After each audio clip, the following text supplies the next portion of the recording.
Okay, let's see how this is going on. We're just gonna do a little quick test here. Make sure that everything is leveled out. Oh yeah, definitely hearing that. And that's the mic there. Headsets are good. I don't want any echoes. Just kidding. Um, so, first episode of the Podcaster podcast. I am the podcaster. The voiceover podcaster. That's what I was looking for. Okay, so welcome to my first episode of the Voiceover Podcaster, and today, some exciting news before we get started. So, I am so excited for this masterclass. I am going to be doing a masterclass today, which, is later on, 5 o'clock. I'm so excited. So I'm doing this masterclass to sign up to get some, what's the word I'm looking for? To kind of show off my talent, to voiceover agent Heather Dame, or is it Dom? I don't remember. Heather Dame, is with Voice Talent, at Atlas in LA, and I am super excited to be, doing some cold reads and stuff like that on this masterclass, to just kind of get my talent out there and to be able to hopefully get some work, because right now I'm doing some networking. I just barely quit Backstage.com, you guys. I just barely quit Backstage.com, and here's the reason why. The reason why I quit Backstage.com was because there were too many AI projects. Some of them were willing to pay around $10,000 to even $75,000. I even have the screenshots to prove it. Sent those off to Nava. Hopefully they'll be able to get to those, to warn their voice actors of what's really going on in the voiceover world. Because Backstage.com, a lot of people are like, oh yeah, use Backstage.com, and helps you, get casting opportunities and acting opportunities, and for voiceover, not really. I joined Backstage about 5 months ago, I want to say, and we signed up with the yearly subscription, and I thought, this is gonna help. This is gonna help a lot. Put up my entire profile page, added everything that I could, made it 100% there, and I would apply for at least 10 voiceover jobs per day. So 24/7, for the past 5 months, I had been submitting at least 10 auditions every single day, and nothing came. And I even tried reality TV shows. I was wanting to be on a reality TV show called The Squid Games. In real life, it's a real life Squid Games. I applied for that. They got back to me and they're like, yeah, we would love to have you be a part of it. But then I was like, I need to dig into more of this and just be like, okay, what's the Squid Games in real life all about? I was watching some videos of some testimonials. Always go for the testimonials. Don't assume that, something is good to be true, because you're fighting to compete for a whole lot of money in this game. And the only problem was people were, they were getting colds and hypothermia, because when they were playing the game of red light, green light, that's the word. They had to, it's red light, green light, but imagine playing it for more than 12 hours. Well, actually, it was more than that from what I heard. It was about 24 hours that they played an entire game of red light, green light. And you had to make it all the way across without making a single move when it was red light. You couldn't breathe. You couldn't even blink. If you blinked, you would get shot by a paintball. And a lot of people got cold, like really, really cold. It's like they turned up the AC to like maximum. And these testimonials were saying, like, they had to have the medics come when they weren't filming. And if they were filming, they had to dress them up like the Squid Games people with the masks on and the outfits, the jumpsuits. And all these people were wearing, literally in the room, was like a jacket, a t-shirt, and a pair of joggers. And the shoes on their feet with socks. They didn't have like any, they had hand warmers, but you only get them at the very beginning and then they take them away from you. Yeah, and I just read all the testimonials and I was like, that's really sketch. Plus, you weren't allowed to bring like any food in or water or anything really. Like, can I have a set of like new clothes? No, you can't. You're stuck with the ones you have on. And it takes weeks to film everything. Like, you're playing the games, and if you're out, you're out. You know, they eliminate you, and anyway. But let's just say I didn't go for that, because I was like, wow, this is like super sketch. Okay, not going for that. So I turned that down. But then I was starting to kind of lose hope with Backstage.com, because I was like, I'm not getting anything. Like, I'm submitting at least 10 times a day. I'm submitting my demos. I'm submitting my resume. I'm submitting everything, even cover notes and cover letters and all that stuff. And just being like, thank you so much for posting this. This is a great opportunity. And I don't know how you guys would have handled all that, but I'm used to rejection. And I know not a lot of people are. They're like, oh, I've got the talent and I've got everything. And, you know, I'm just going to hop on board. I got this. And let me tell you, I have faced rejection my entire life. So it comes naturally to me. Even when I was like a kid, I was always told no. Like, no, you can't do this. No, you can't do that. Yeah, that's fine. You know, you're a kid and you're still learning. And then when I was a teen, I really wanted to go for Broadway. I really wanted to be in musical theater and like be this huge starlet that everybody would love and adore.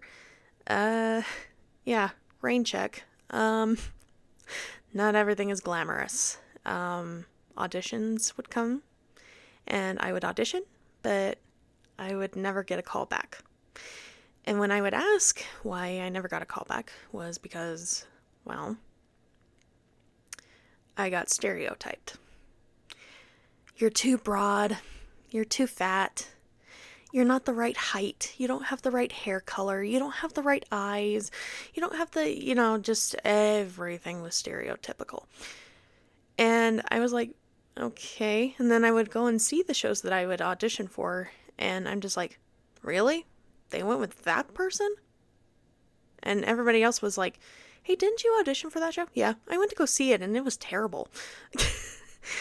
Seriously, Utah, you know everybody and everybody knows you. And my entire teen years was mostly going to auditions. And then if I get something, it's always a chorus member role. Or maybe I got a small, part, nothing big, where I just got to sing and I got my own solos and it was a lot of fun, and people were like, you were so good, like so good, like you could have been that character or you could have been that character. And I'm just like, I know, but the director chose them instead. And but also in Utah, it's all about connections. Connections. If you know somebody and they know you really well, they're either going to like you and say, hey, I want to cast you, or they say, oh yeah, I remember you were not, yeah, you're not that great. Oh, hey, so-and-so, yeah, I remember you, like, you're so sweet, and oh my gosh, I can't wait to have you a part of my cast, like, it's so good to work with you again for the 10th millionth time. And you're just like, eh? And they're like, oh, I'm just going to go with so-and-so because I know them really well, and they're very talented, and comparisons are a huge thing that everybody's trying to be like, I want to be like this person, or I want to be like that actor, or this voice actor, or whatever. For me, I found my own voice. And I found my own voice when, back in 2020, sorry, I get emotional at this. I had a job in retail, and let's just say that things didn't go well for me, because previous to that, I worked 5 years as a preschool aide, and I got so much burnout, and I felt like my health was declining, especially my mental health. I loved the kids. I loved the kids so much. Their imaginations just like blew my mind, because I was like, wow, these are really great imagination kids, But some of them didn't really have imagination, which kind of made me be like, hey, aren't you wanting to go over and play with your friends? They're playing dinosaurs, or they're playing fairy princesses, or whatever. And the kid would just look at me and be like, I don't know. And I'm like, well, do you want to go play with the blocks? And they're like, okay. And all they're doing is just stacking blocks and just not using their imagination. And I thought, interesting. But what I loved about the preschool was that I got to interact with the kids. But not in the way that other teachers would see it. They would just think that I was lazy, or my coworkers would say in our evaluations to my boss, like, oh, she just stands around, she doesn't do anything, she just stands there. She doesn't like get down to their level. Well, sometimes I do and you're not watching. But aside from all that, besides having cameras in the preschool to make sure we keep the kids safe, but also watching the teachers, what they're doing, seeing me on camera and not really doing anything kind of made me be like, am I really that lazy? I could have sworn I'm doing everything that they're asking me to do. It's just I get burnout. My feet are like, seriously.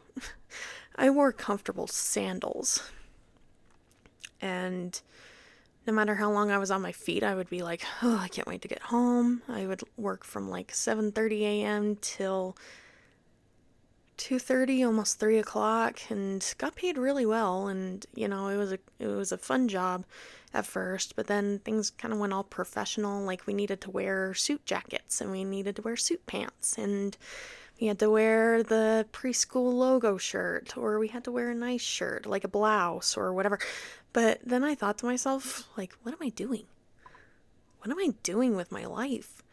Like, I don't want to live this life where I have to teach yoga in suit pants. I mean, seriously, suit pants, teaching kids yoga. Do you think those mix? They don't. And imagine you're in art, working with the art teacher who she was good at first, but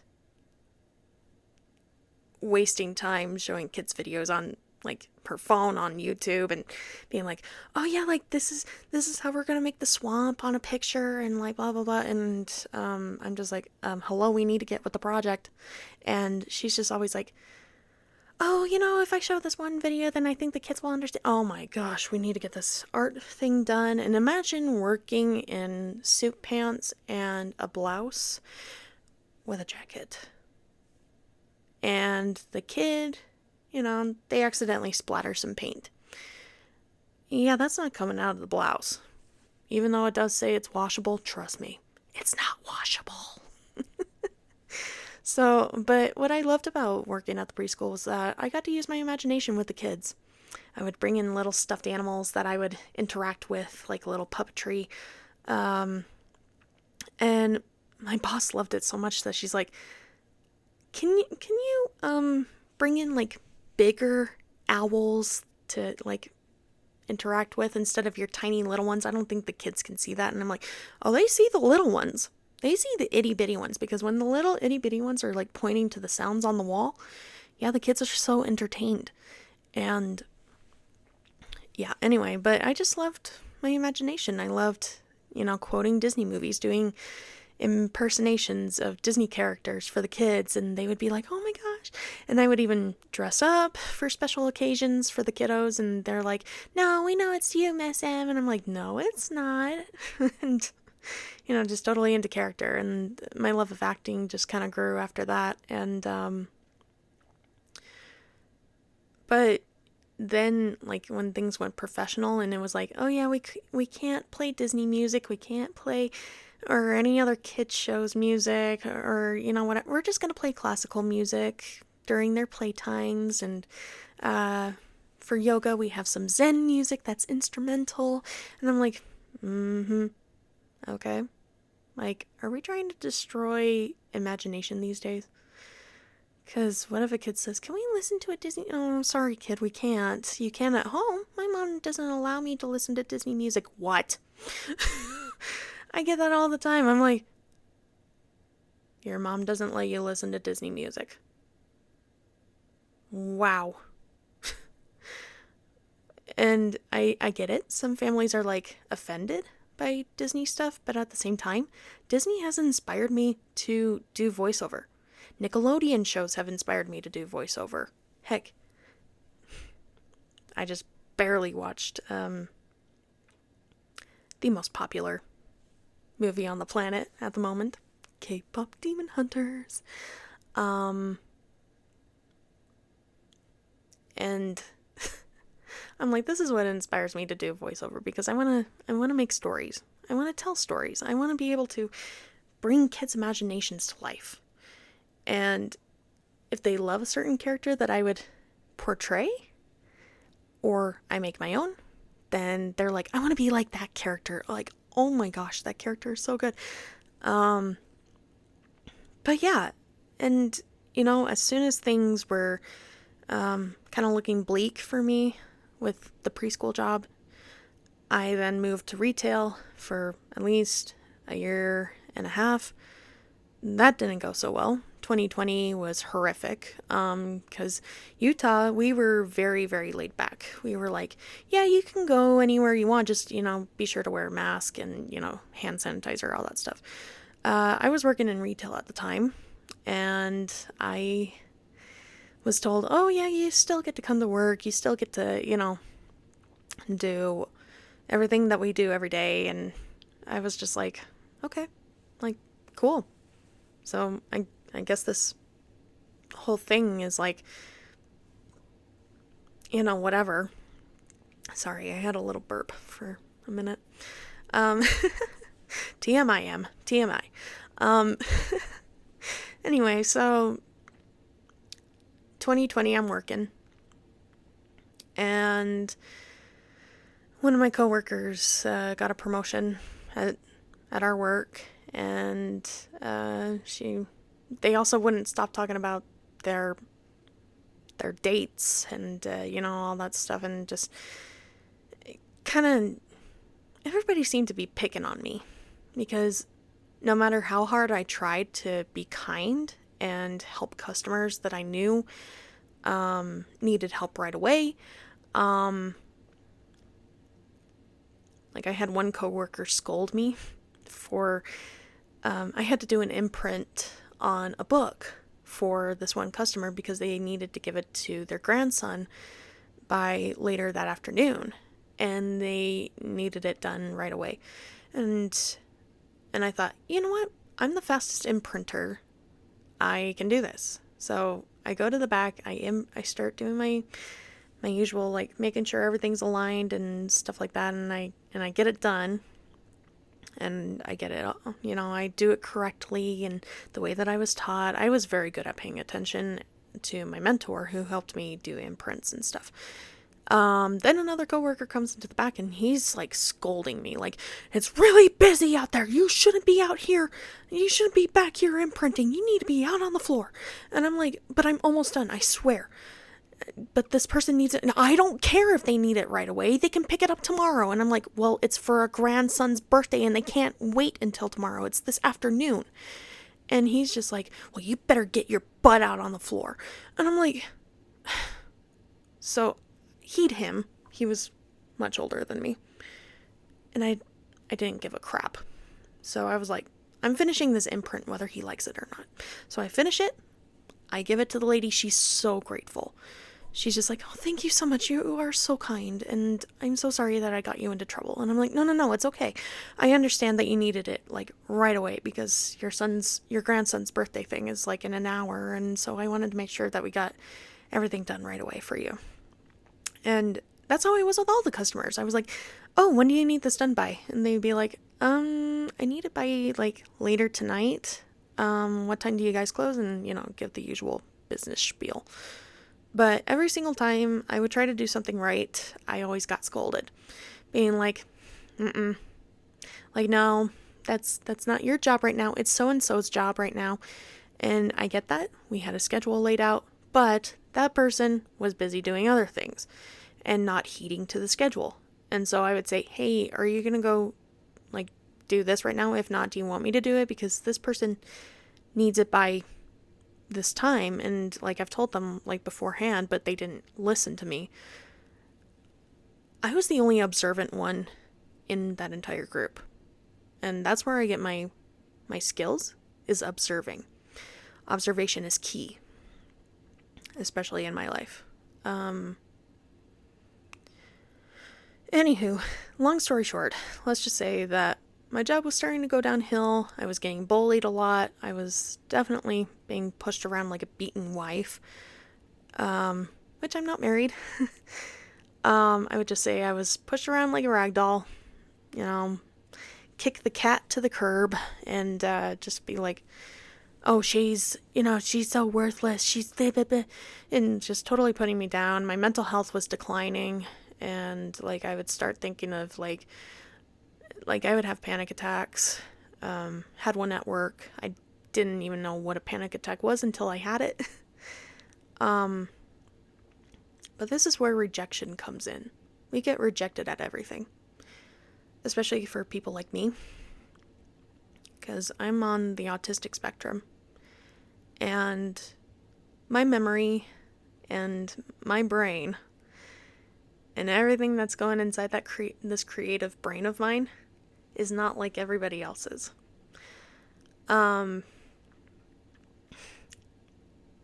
I tend to wander off in my thoughts or talk too long, it's because my brain is trying to tell you everything, all the information that I have. But I'm also trying to cut it short because I'm trying to make these episodes short, yet come to the point. Anyway, aside from getting rejected from my job and having nowhere else to go because someone leaked that I was lazy, that I was, good for nothing, that I was a bunch of words that I'm not going to say because I'm trying to make this age appropriate to encourage others that it's okay to have rejection. Not everybody's going to like you.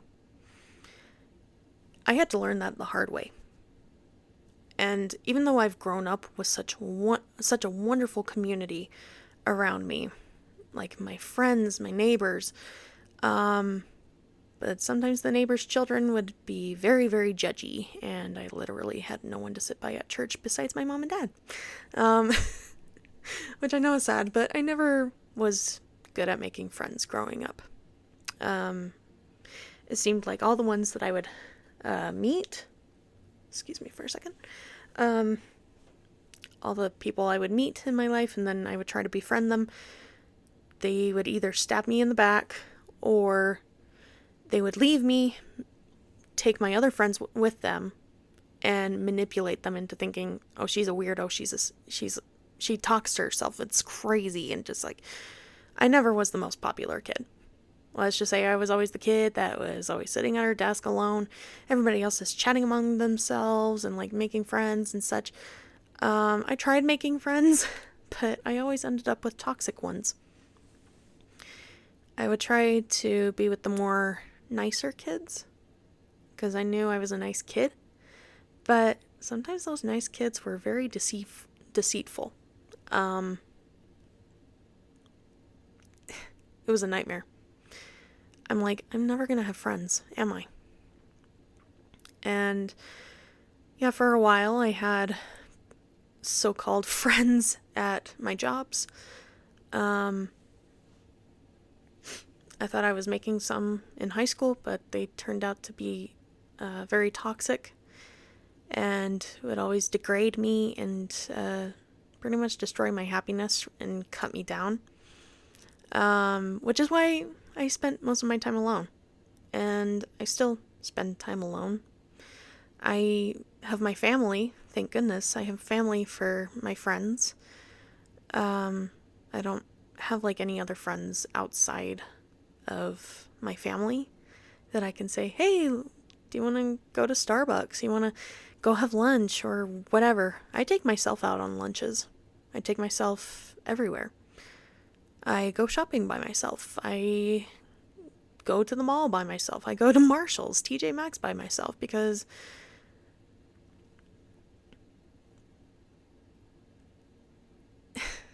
it's hard. It's hard making friends. But this is why I love voiceover. This is why I love knowing that rejection after rejection after rejection, it doesn't affect me because I've grown up with this new sense of, not everybody's going to like you. And I try to make friends, but then they're like, oh, you're an actor. Yeah, that's interesting.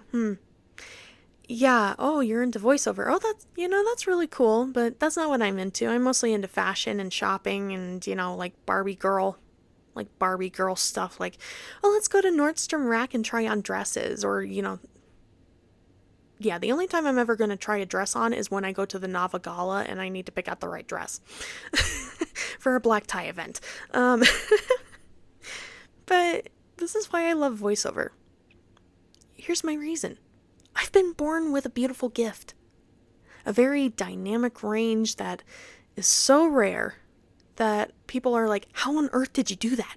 Or how did you do this? How did you, you would be really good at acting. Well, I've tried on stage. You want me to try on camera? Yeah, I'm being represented right now for television and film. But voiceover is where it's at for me. Because even though I'm on camera right now, you guys can see me. This is just a podcast because I'm a voiceover and I love podcasting and I love giving my new opinions and feeds and all this stuff. And I'm actually going to be coming out with a new podcast series, which is based off of a film festival film that voice actress Paula Rhodes directed and produced. I'm not promoting this, but she did make a movie about the witch trials back in the 14th century with a book called The Malleus Maleficarum. And it's written by Heinrich Kramer, who was accusing women of witchcraft and torturing them and killing them. And that was back in the 14th century, people. We're not in the 14th century anymore. And then fast forward, witch trials, Salem. We've seen the movie Hocus Pocus. I love Hocus Pocus. Ooh, I'm so excited for the spooky season. Ooh, I'm just ready for Halloween in general. But I'm going to be coming out with a podcast series of my own personal character that I wrote. And she is a modern day witch. And she's not your typical modern day witch. She has lived for 555 years. Since the 14th century. I know. Crazy, huh? She's lived for that long. She had seen Heinrich Kramer with the Malleus Maleficarum accusing her friends of being witches. She survived through instinct. Like, never go to the woods at night. People assume you're a witch. Don't have weird looking fungi in your house in bottles or whatever. They're going to assume that you're a witch. Even though you go to an apothecary and you need to get medicine, they still kind of accuse you as, doing witchcraft or whatever. She planned to conjure me in her dreams again and just all that stuff. But Paula Rhodes, I'm so excited to watch her film Burned. I'm going to be watching it on a live stream for the Moms Film Festival. I'm so excited. And it has my favorite voice actors in it. Oh, I watched the trailer and I'm just like, I'm so excited to watch this. But it inspired me to make my own podcast series about my own character who has lived through that entire time of the Malleus Maleficarum, has survived the Salem witch trials and any other witch trials that have been happening. I'm still doing my research so that I can get all the facts straight, but my character is a modern day witch. She's lived for 555 years, even though she looks like she's a 31-year-old. And 31, why the number 31? Because if it's backwards, it's the number 13, the most luckiest day of the year for witches. Especially for me, because the number 13 and Friday the 13th have always been my luckiest days. I'll explain that in another podcast series when we get closer to the spooky season. It will be in this podcast series. I don't know why I said a different one. Anyway, but I'm excited to share my story. I'm excited to share my new ideas that I'm going to be bringing to the table. And heck, I'm putting these on YouTube. I'll have these hopefully on my, I'm going to be signing up for Patreon and also Spotify. I may have more exclusive content on Spotify. So if you join me on Spotify, I'll have more exclusive content on there. Some of behind the scenes stuff and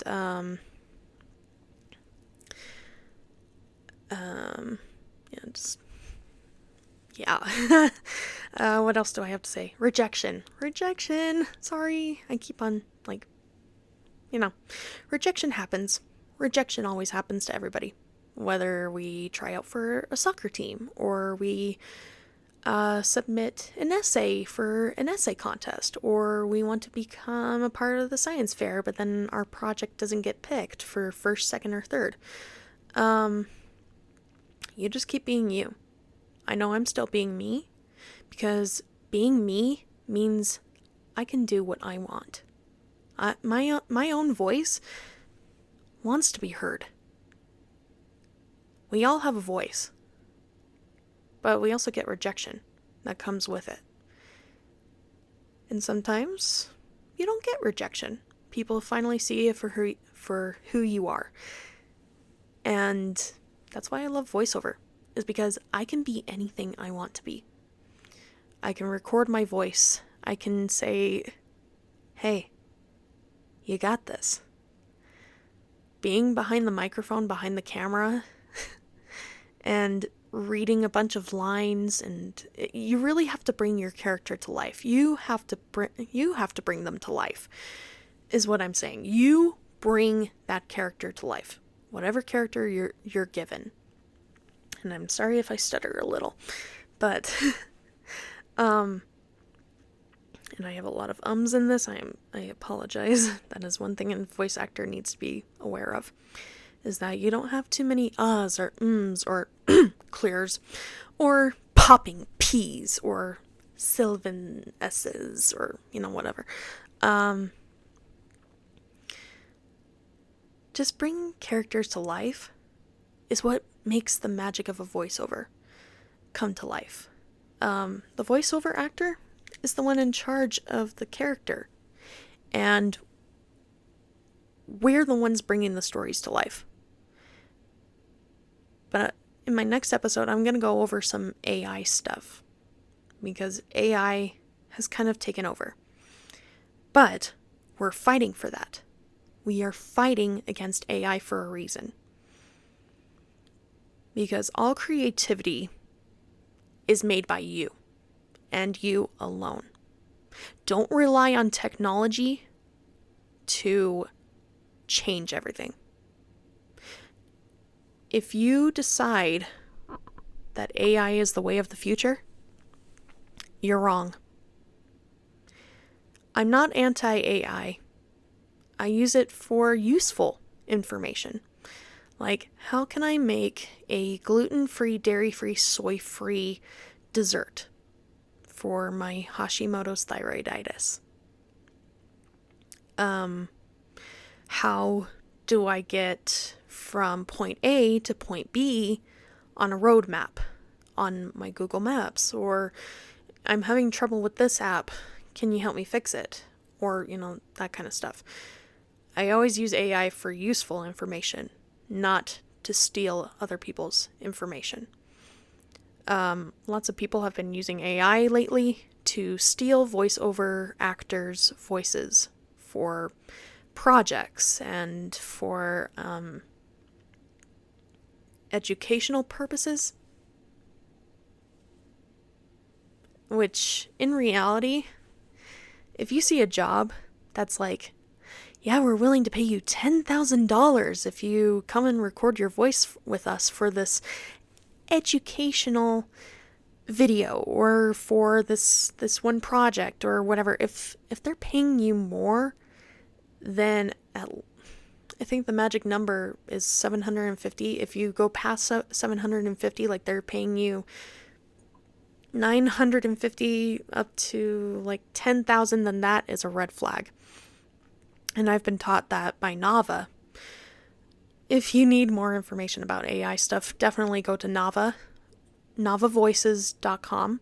Nava Voices is the National Association of Voice Actors, and they fight to protect our rights. I should know. I've kind of followed of what they've been up to, and like I take their community classes. I donate at least $10 for the time being, or even $5. You can donate as much as you want just to be a part of the class. But I've also followed how they have been protecting our rights to our own voice. And it's not just for voice actors, it's for everybody. Like if you see in the news, so-and-so got their voice stolen and, or they, sorry, I keep on getting distracted for a minute.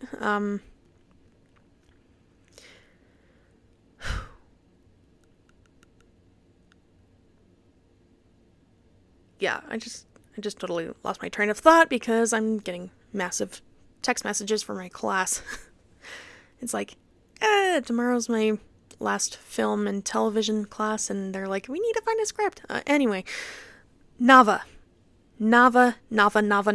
I need to join Nava. I cannot wait to join Nava. I'm just waiting to get some more money in because paying for groceries, paying for stuff that, exists and that goes down. Nava, I've been following them, what they've been up to. They went to DC, you guys, to fight against AI in the Big Beautiful Bill. The Big Beautiful Bill was going to have AI pretty much do these things that was not going to look good for anybody, really. And it's not just voice actors, it's everybody. Like if you, and this is where I lost my train of thought, is you see an article, so-and-so got their voice stolen, or so-and-so received a call assuming it was their granddaughter because it sounded exactly like their granddaughter, asking for help, asking for money, asking for bail, and like all these different things that were stolen by other people. And it just made me realize, like, oh my gosh, how is it affecting the voiceover world? Well, a lot of companies have said, you know what, we're just going to use AI generated voices and we're not going to use real voice actors. Yeah, that's going to look bad because voiceovers are everywhere. We're not just in commercials that you hear on the radio, which if you don't have radio, then you need to look up the 1990s, okay? 1990s, 1980s, radio was where we would hear all the commercials. Television, you hear voices like, on Disney Channel. That's a voice actor. Guys, that's a voice actor saying, okay, new episode of Big City Greens. Cricket seems to be, blah, blah, blah. And you hear that and you're like, oh, cool. Like, that's just an announcer, dude. Dude, they are voice actors too. They're announcing a new episode. New episode of Molly McGee. Or new episode of The Owl House tonight at 8/7 Central. That's a voice actor. Or you go to a Radio Music Awards. And now presenting Billie Eilish. And that's a voiceover overhead, you guys. Or you hear in a movie. You watch an animated film. Well, you just think that they just have a computer doing everything for the character voices. Like, for example, hooty hoot hoot. Yeah, that's a voice actor. That's Alex Hirsch. And yes, I can do his voice. It's actually really impressive. Or I can do, I'm Ada, the Owl Lady, the most powerful witch of the Boiling Isles. That's another voice actor. Her name is Wendy Malick. She's done a lot of stuff for Disney. She's been Cha-Cha. No, that's not the name. I forgot the name. Chicha. The wife of, what's his name? If you can remember his name. Pacha and Chicha. Chicha is the mom. The one that was pregnant in Emperor's New Groove. That was played by Wendy Malick. And she played Ida in The Owl House. She's a voice actor. And television and film actress. Now, there are other voiceovers that you might hear in video games, like, send the hive back to hell. Yeah, that's another voice actor. Or if you're playing another game and you hear, like, some weird animal creatures or weird sounds. That's a voice actor. That's a voice actor. They don't use computers, guys. They don't use AI. These are real voice actors. I mean, if you can hear my voice right now, I'm right at front of the microphone. Yeah, that's a voice actor. I am a voice actor, and I'm proud to be a voice actor. It's just fighting to get a job. It may be competitive, but if you got the skills, like acting, and not just sounding the part, you gotta be the part. Take acting classes. I know I'm still taking acting classes, even though I'm a voiceover. Because we need to sharpen our skills. We need to learn, in a video game, it's not about, dialogue and all that stuff. You really need to have emotion. Emotion makes it believable. And that's what I'm learning in my television and film class, is that emotion is everything. And you got to make it believable. Don't just fake cry yeah, that's not gonna, yeah. Now, if you're full on bawling, that you just find the deepest part of you that makes you cry, and you bring that performance. The director is gonna notice. They're gonna be like, whoa, I just felt that. What were you thinking in that brain of yours? I was just thinking of, and you're wiping the tears because you're like, oh my gosh, why am I so emotional? But voice actors, we can do anything with our voice. But if we get that taken away by AI, which I'll mention in my next episode, voiceover and voice actors are here for a purpose. AI may be here for a purpose, but it's not to resolve everything. I mean, we're not just going to have robots take all of our jobs and then we don't see a single dime and that everybody goes broke on the planet, except maybe the billionaires who are making the software. But it's just not fair that people are like, I'd rather use AI for this instead of hiring an actual human being. And even we get rejected because of AI. Because they're like, oh, AI can do this a lot better. Well, I've seen an artist that can do that too. It may take a day or two, or maybe a week for them, but at least they can get the job done right. You look at AI-generated images nowadays, you have to be careful on what you find. The way I see AI is if something is out of place. Like if a person is raising their hand, but then you see an extra finger, that should not be there. Yeah, that's a mistake in AI. Or if, the eyes are kind of wah, then yeah, that's AI. If you see a commercial and you see someone's head and it looks real, but it's not really real because maybe something goes weird with one of their eyes or something. Yeah, that's AI. I don't understand it. I don't understand what is so difficult on saying to a human being, hey, would you mind recording this one thing for me? Yeah, sure. I can do that. How much do you cost? I can do it for $10. Okay. Yeah. that's great for a beginner, but then you become a huge celebrity, and then it says in your contract you make this much, and then you got to get paid this much. Compromise. Compromisation. Compromisation. Is that even a word? I don't even know. Compromising. Compromising. And keeping promises. Promises and collaboration and compromising on a price. You could say, oh yeah, I can go lower than that. I could probably do about like 95, maybe 100. I mean, if you're trying to pay for bills, then it's like you have to get a bunch of those jobs just to pay one single bill. But it's work. You get what you get. And if a company is willing to pay you big, like say $500, yeah, that's great. 600, 700. But if it goes higher than 900, hey, you need to start looking at the warning signs. You need to look at the contract. You need to make sure that you can trust them, that they won't steal your voice for AI purposes, that they can steal all your data. Just so then, or even your demos, they can even steal those if you decide to do that. Like, hey, here's my demo, here's this. Can we just, get like a recording and then we'll pay you like, I don't know, $75,000? That sounds sketch right there.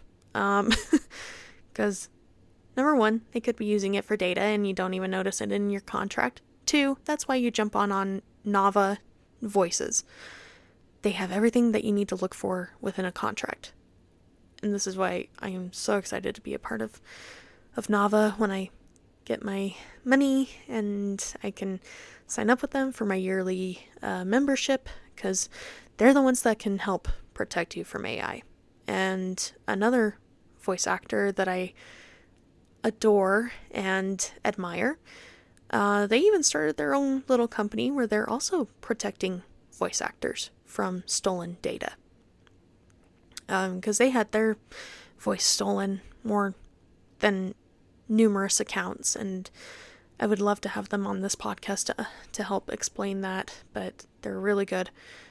I would love to collab with as many voice actors as I can, to be like, hey, would you be willing to be on my podcast? I'm talking about this week, and I thought you would be really good for this. Hopefully, fingers crossed, that we'll get some good voice actors, and I'll talk with my agent to have that happen. Getting an agent, we'll definitely be talking about that in this podcast series. We're going to be talking about AI issues. We're going to be talking about, what it means to be a voice actor and how we can prepare for our auditions, callbacks, cold reads. I'm getting as much information as I can, not to mention I'm taking classes through Nava Voices. They do community ones, and then they have membership only ones. If you decide to sign up with Nava, sign up with them, because they're the ones that are going to be, helping you every step of the way. They have classes that can help you master your and I'm saying you're like I'm a tape on repeat. If you don't know what a cassette tape is, then you did not live the year I was born, and you would have no clue. Cassette tapes were big back in the day. Loved them. But yeah, we're going to be talking all things voiceover, and even I can share what I've learned from the classes that I take to help you understand what they were actually talking about. And I simplify things so then people can understand what's actually going on in the world. Some people like to use law terms. Some people like to use other technical terms that I'm just like, what does that even mean? And I have to look it up on Google or Google Gemini.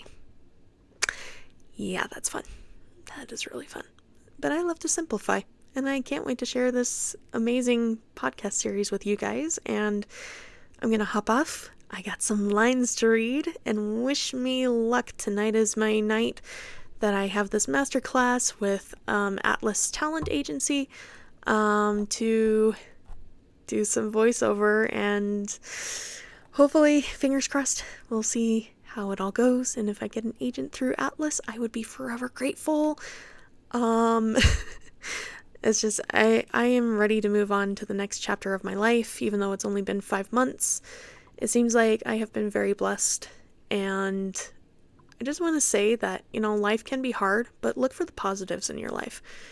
What are you doing to take care of yourself? What are you doing to prepare for this career? What are you preparing for rejection, for whatever, to help you mentally and physically to get the set of skills that you need? And I'll even go over warm-ups that I do to get ready for stuff like this. And I'm just so grateful that I have the opportunity of being a voiceover, and that I'm so grateful that I have a wonderful family who supports me and has been so proud of me so far of what I've been doing. And I hope you guys will join me on my voiceover journey, and I'll be coming out with more episodes, hopefully every week. But yeah, and I invite all voiceover actors to join me on this amazing journey, and hopefully if you want to be a guest and you're a professional voiceover, whether you're with NAVA or SAG-AFTRA or whatever, shout out to you guys. You guys are amazing. If you would like to be a part of this podcast, if you have something that you can deliver to the table, please let me know. I will get in touch with you. Just, send me a message down in the comments below. And please like, share, subscribe, and let's get this voiceover journey going, because I am ready to share my voiceover journey with you, and I am ready for you to succeed. And I am ready to show you what voice actors can do. And we'll have plenty of more classes coming up. Well, not classes, but videos of, the challenges against AI, how to warm up your voice properly, how to bring your character to life, that kind of stuff. Because in my own personal opinion, I have my own way of bringing characters to life. My brain is always filled with characters that are just willing to just jump out of my brain into the pool of inspiration. And I can't wait to make more stories. I can't wait to start my podcast series about the witches. Witches who not necessarily burn back, but one in particular lives in our daily lives, and she tells her story in a very unique way. And that will be on both my YouTube page and my Spotify page, and I'll do some behind the scenes in my Patreon. So yeah, let's get this voiceover thing started, and I can't wait to experience more opportunities in voiceover and share this is like my journal of how I'm doing in the voiceover world and how I am moving on to the next chapter of my life. And I can't wait to hear you guys say if you want to be like in my next episode or whatever. This is just an introduction, and this is just kind of what I am. And the episodes may be at least an hour long, maybe less. We'll see about that. But anyways, have a great day and keep on voicing.